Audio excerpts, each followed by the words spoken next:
President. Thank you. Thank you, Mr. President. Mr. President, next to interpolate is a distinguished colleague from Tarlac and Pampanga, Senator Rodante Marcoleta. Senator Marcoleta is recognized. Salamat po, Mr. President. Mr. President, gusto ko pong malaman kung ilan po talaga ang ating sukat ng lupa sa buong Pilipinas na natatamnan po natin ng palay.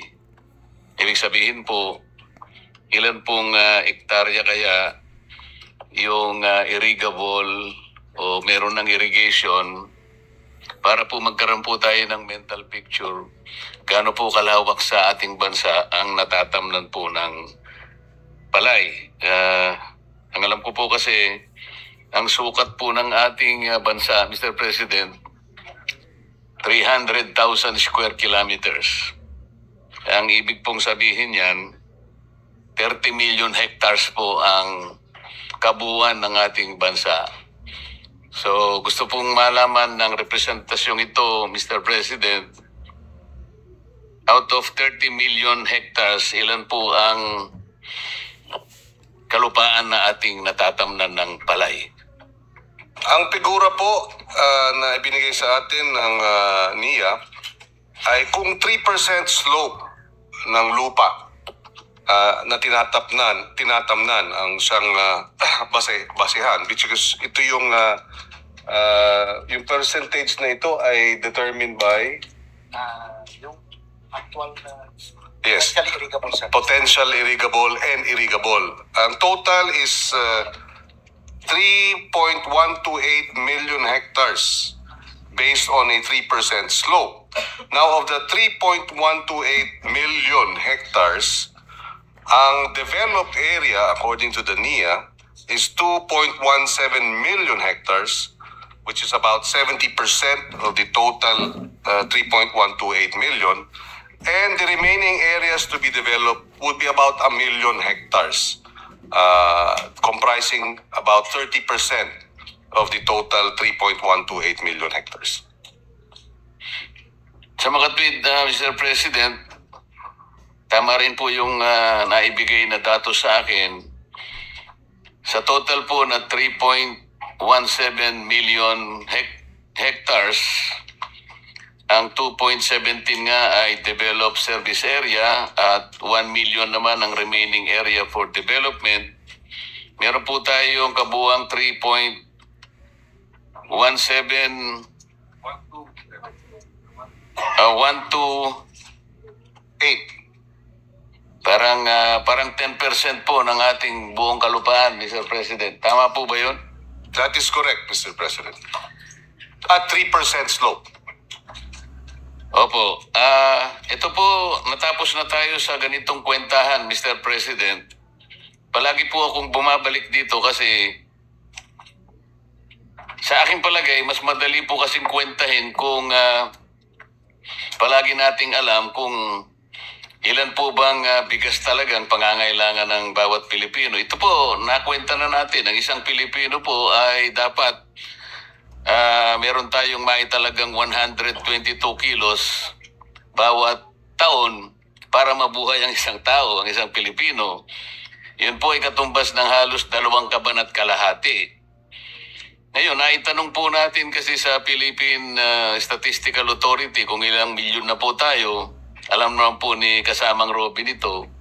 Sabi po nila may 12 million na po tayo eh. Pero ayoko pong isipin, Mr. President, 12 million na yun ay kumakain lahat ng bigas kasi marami po dyan, mga sanggol pa lang. Yun po yung pinipilit ko na bawasan naman natin. Kasi po yung sanggol talagang sabaw ng bigas pa lang ang kinakain. Hindi pa kumakain ng bigas. Alisin pa natin yung hindi kumakain ng bigas, yung kumakain lang ng saba, o kaya kasaba, o kaya mais. Tinataya ko po na siguro mga 9 million lang po ang gawin nating basis. Pagka ganun, 2 kaban at kalahati halos, times 9 million, ang kailangan po nating i-produce lang ay 12 million kabans. Para sa ganun ay hindi tayo masyadong mahirapan sa pagkwenta. Noong 2024 kasi, Mr. President, sangayon po sa datos ng PSA, nakapag-produce lang tayo ng 19 million o 19,000 metric tons po yata ito. Kapag ito po ay kinonvert natin sa bigas, ay 21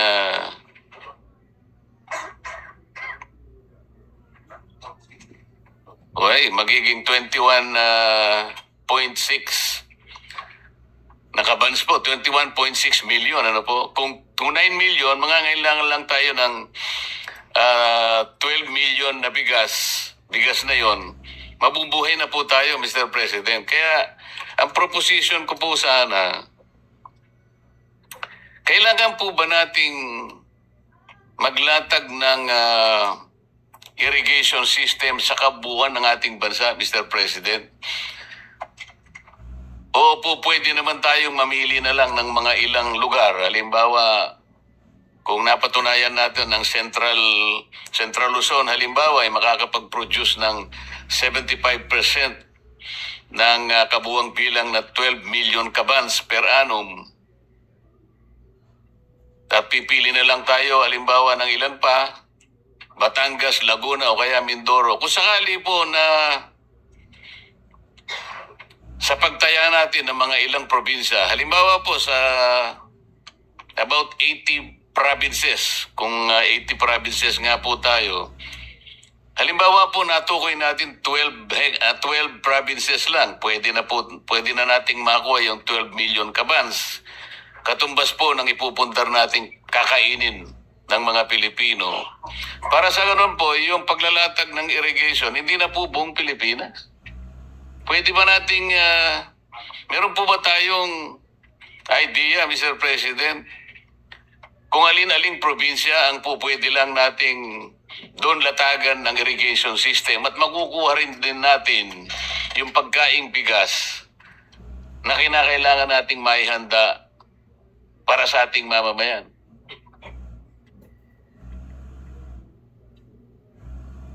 Yes, Mr. President, according to the NIA Administrator, Regions 12, 6, 10, 4B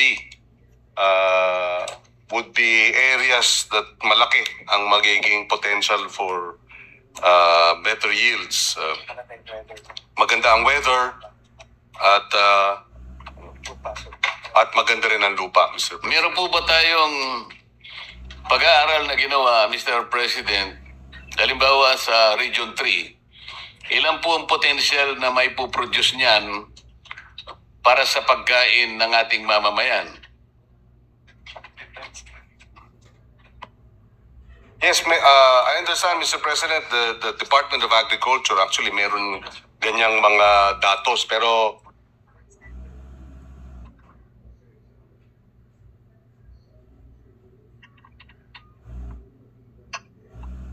about 100,000 hectares that are to be developed in which area?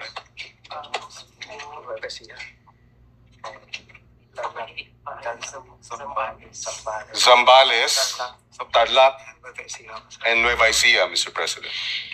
Sana po, And Mr. Aurora. President, meron na tayong mga kwenta man lang, may pag-aaral. Natukoy na halimbawa natin alin-aling mga probinsya ang potensyal na pwede nating pagtamnan ng palay. Kasi po yun ang ating staple food. Kapag natukoy na po natin, halimbawa 10 probinsya lang po, out of 80 provinces. Ibig sabihin nun, sufisyente na pala tayo dahil alam natin itong 10 probinsya ito, sinama na natin ang epekto ng bagyo halimbawa. Ang mangyayari po na, Mr. President, hindi na po tayo magkakalat pa ng maglalatag pa ng maraming mga proyektong pampatubig. Kasi alam na natin kung ilang probinsya lang. Hindi po ba makakatipid tayo sa ganong klaseng sistema, Mr. President? Well, tama po yan, Mr. President, dahil apart from irrigation, there are other possible interventions na magre-resulta sa mas magandang yield. For example, yung tamang soil analysis, tamang soil preparation. Merong information tayo, at although anecdotal, na yung nagiging yield ng palay per hectare, ang national average is about 4. Pero pagka nagkaroon ng intervention sa soil preparation at soil rehabilitation, umaabot ng hanggang 6 tons per hectare. In other words, pagka may intervention sa soil preparation, you can increase yield. Of course, irrigation is critical, but so is soil preparation. Another area wherein you can improve yields na hindi required ng irrigation is better post-harvest facilities. Dahil ang pinaka-losses, ang estimate ng losses ng from palay to bigas is about 27%. So pagka nabawasan yun, malaki na naman bagay po yun in terms of our being able to produce more rice and make it available sa ating mga kababayan. So that is correct. Maraming ibang potential interventions that are not irrigation related that will likewise contribute to the increase in yields. Yung losses, malaki, about 1 million metric tons of rice is lost every year for various reasons. And 14% ng ito pala, yung 27%, pero even ang ating bigas mismo, hanggang 14% umaabot ang losses. So malaki po. A multi how do you call it, intervention approach and not just irrigation will definitely increase our sufficiency in rice, Mr. President. Tama po yun, Mr. President. Marami pong intervention, pero dito sa pinupunto ko po ay yung lamang pagtatamnan natin ng palay, ang isipin natin, para sa ganon, alam na natin kung ilang probinsya lang ang pwede nating latagan ng irrigation system. Hindi ngayon kalat-kalat po ang ating pondo sapagkat pinipilit nating ilatag sa maraming probinsya. Hindi naman natin kailangan latagan lahat pala ang buong Pilipinas kasi ang kailangan nga lang natin, nakwenta na natin kung ilan lamang ang pagkain na kailangan ng ating mga mamamayan. Sa ngayon po kasi, Mr. President, hindi po tayo nakakapag-export, nag-i-import pa nga tayo eh. Halimbawa po, kung talagang gagamitin natin yung sinasabi nilang 3.17 million hectares na binigay sa akin kanina datos, sa ideal production yield na palay lamang po noon, Mr. President, aabot po na tayo ng 15.8 million tons ng palay na makukonvert na natin po yon sa 316 million bags of palay at magiging bigas po 199 million bags. Sobra-sobra na po yun eh. Sa mga hindi natin kailangan tamnan lahat. Ang aking pong pinupunto, pwede ba nating identify yung mga areas lang na doon pa lang kayang-kaya na nating iproduce yung pagkain na kakailanganin natin. Kasi hindi man tayo nakakapag-export, nag-i-import nga tayo. Hindi ko po maintindihan, Mr. President, kung totoo na meron tayong 3-point-something million na pagtatamnan, bakit pa tayo nag-i-import? Samantalang ang laki po pala ng, kung lalatagan natin lahat ito, 199 million bags ng bigas na po ito, na sobra-sobra po sa pangangailangan natin. Nakakapagtaka po, hindi naman natin naaabot ito dahil sa aking palagay po, kalat-kalat nga po yung mga proyekto. Halimbawa po, Mr. President, 2026, nag-propose po yung NIA ng 214.5 billion pesos. Nakakalungkot naman, ang DBM po, ang inapprove niya ay 45 billion lang or 21% ng inyo pong nilulunggat, Mr. President. Tama po ba yun? Tama po, Mr. President. O siguro po nakita ng DBM sa layo ng kanilang matang naaabot, hindi nyo siguro kailangan kasi nga meron kayong pagtatamnan na 3.17 million hectares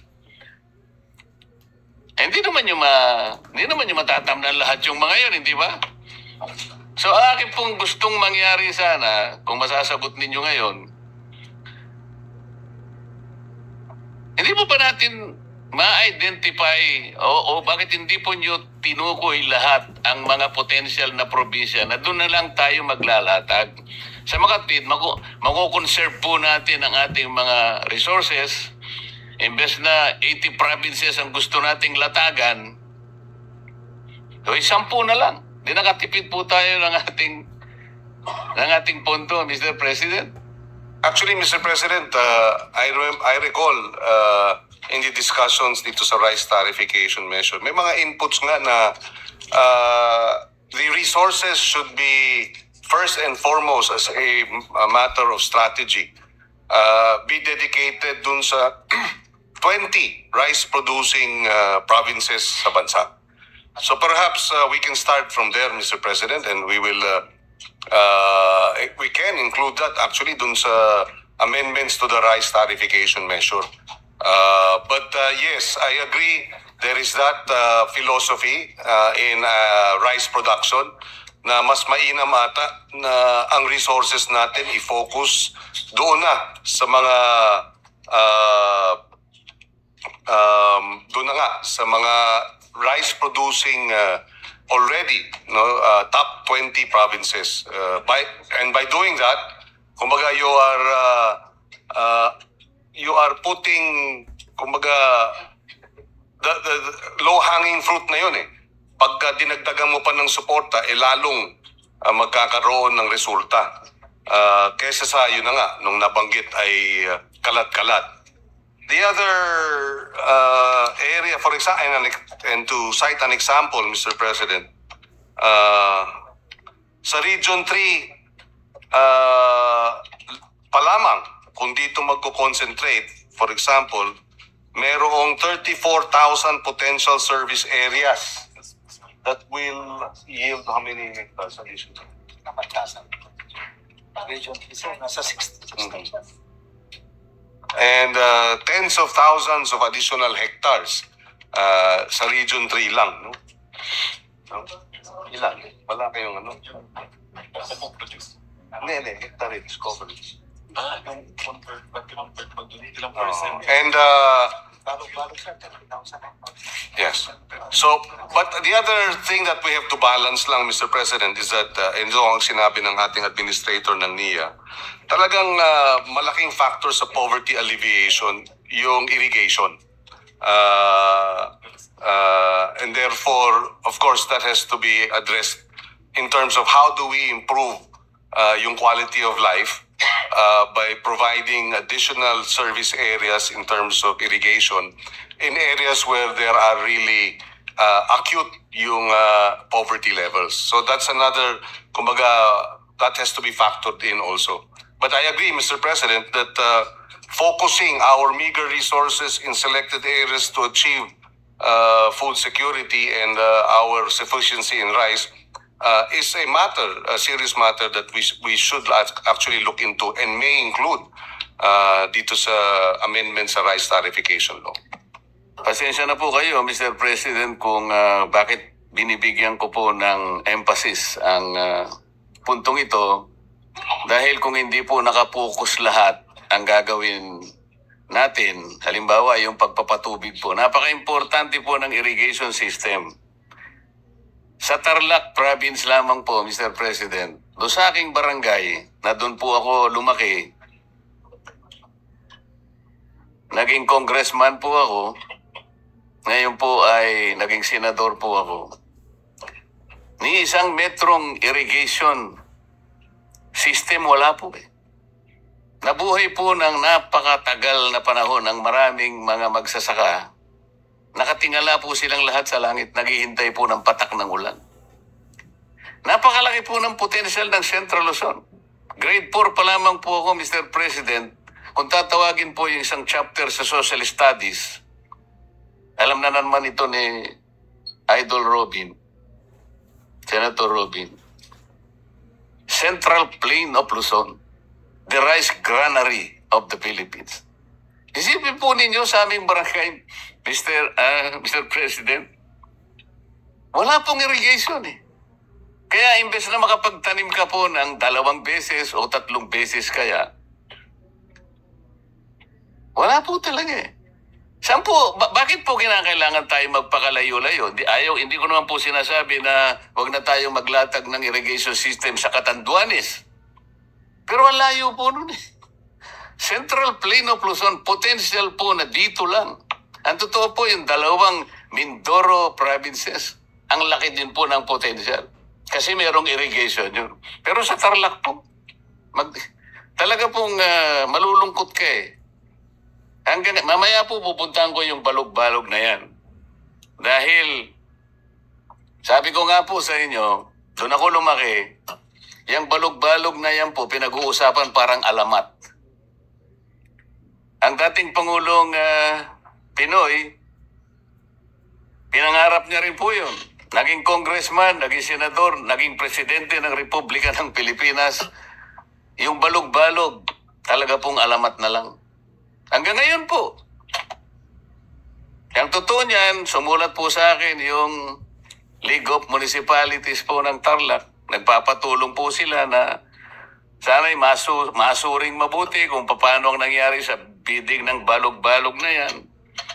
Dahil sa ang kanila pong sinasabi, Mr. President, ay naibigay po yata yung pagpapagawa nung earthworks aspeto ng balog-balog, hindi po masyadong napag-aralan. Yun po yung nilalaman ng sulat, pero pupuntahan ko mamaya yun. Kasi kapag hindi po focus, nasasayang po yung resources, Mr. President. Ang kailangan po natin, farm productivity. Yun nga pong ideal na yield o production output ng palay na 4 tons per hectare. Hindi po naaabot yun eh. Pero yung pangarap natin, umabot man lang ng 5 tons. Ibig sabihin, 100 kabans of palay per hectare. Sa murang gulang ko po, wala po kaming inabot na ganun eh. Dahil nagtatanim din po ako eh. Ako po siguro isa sa mga biktima ng child labor, Mr. President. 11 years old, kung mo sasabihin na Idol Senator Robin na ikaw ay 9 years old, 10 years old, pag nasa probinsya ka, hindi pwedeng hindi ka tumulong. Pero kailanman hindi po kami nakapag-produce ng 100 kabans. Sa buong buhay po na lumaki ako hanggang sa nakita ko yung paghihirap po na magsasaka. Napakalaki po talaga ng papel ng irrigation. Makakapagtanim ka kahit ilang beses ang gusto mo. 2 at hanggang 3. Paano yung productivity po? Hindi po na-achieve. Sayang nga po eh. Kaya pinipilit ko po, Mr. President, sana pag-aralan, alin ba yung mga area na lang? Kasi doon makukuha na po natin eh. Bakit pa tayo magpapagod na tamdan natin lahat ang buong Pilipinas? Hindi naman nangyayari. Hindi naman na-achieve yung productivity na hinaangad natin. E di piliin na lang po natin. Ang totoo niya, siguro kahit isang probinsya na lang eh. Provided we are able to put all the resources na produce natin ang kakanin na isang probinsya na lang. Wala po eh. Yun na po yung gusto kong makita sana, Mr. President.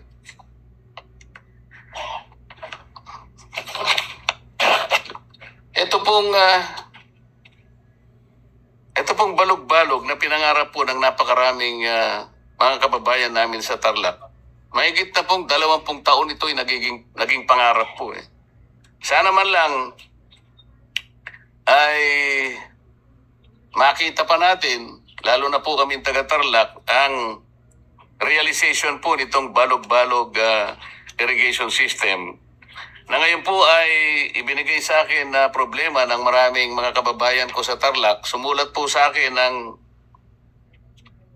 presidente ng mga Mayor's League Association at gusto nga po nilang siyasatin po natin sapagkat yun daw pong nanalo sa bidding, Mr. President, ay hindi naman po nakapagsumite ng isang requirement na kung tawagin ay SLCC. Yun po yung single largest completed contract. Pwede po bang ipaliwanag natin para sa kapakanan po ng ating mga mamamayan, lalo na po yung mga taga-Tarlac na yung ilan dito ay nakikinig po. Kasi gusto ko rin po sana na matulungan sila at sinadya ko na pong gamitin ang pagkakataong ito para may paliwanag din po natin sa kanila kung tama po yung kanilang mga pagdududa sa pagkakagawa o gagawin na project sa pagitan ng isang pinili nila na contractor, Mr. President.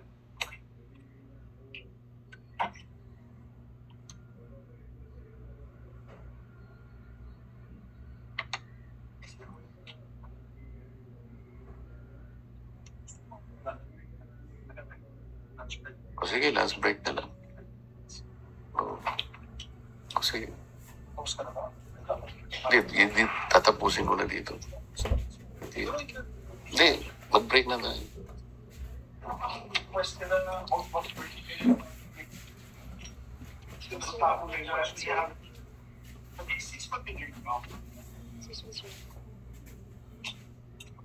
So tapusin mo, boss, or pagbalik? Hindi, pagbalik na. Mr. President? Yes, Majority Leader. Yes, with permission, of course, of the two gentlemen, Senator Pangilinan, the chairperson of the subcommittee, and Senator Marcoleta, I noticed the staff of the LBRMO and of course NIA itself, magutom na siguro lahat yung mga yan. Kanina pa sila, including the presiding officer. No, I ate lunch already. Oh, buti pa pala kayo, sir. So, if it's okay, we can take a 30-minute break and come back at 1 o'clock, Mr. President, with your permission. Is that a motion? Yes, I so move, Mr. President. Yes. To suspend Session. session for 30 minutes. Session is suspended for 30 minutes.